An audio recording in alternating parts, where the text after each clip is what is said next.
السلام عليكم ورحمة الله وبركاته. وجنة كيني مام شرف صاحبتي دقالقة أمريكا صدقنا دافيدك جوجتين. برنامج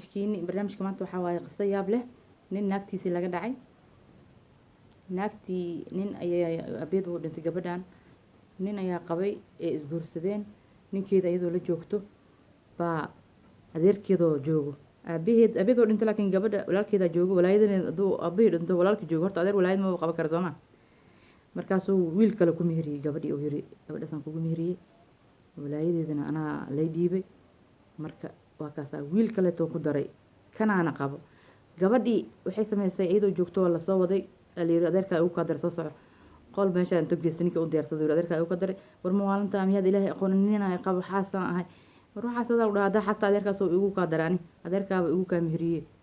gabadhii aad iyo aad u murugotay meesha qolkii la geeyay markaas adeerkii sameeyay edeb darada sameeyay ilaa ilaahay wuxuu san raali ka ahayn ninkii sameeyo ilaahay asaga haduu qofka bil aadanka qofku maqan yahay ilaahay baa asan ku maqan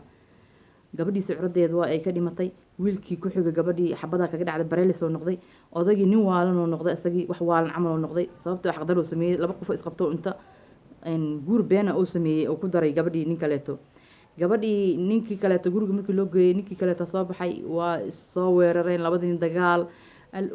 awalan markii dambe gabadhii dadka dariska isku soo baxay waxa la yiri maxaa dhacay war dariso wuxuu yiri gabadha ana hor u qabay haddana ninkaana qabaa la leeyahay ilaahay xaqiis diinteen islaamka ma sheegaysaan hal nin inay naag laba nin naag hal naag inay laba nin wada qabto waa maya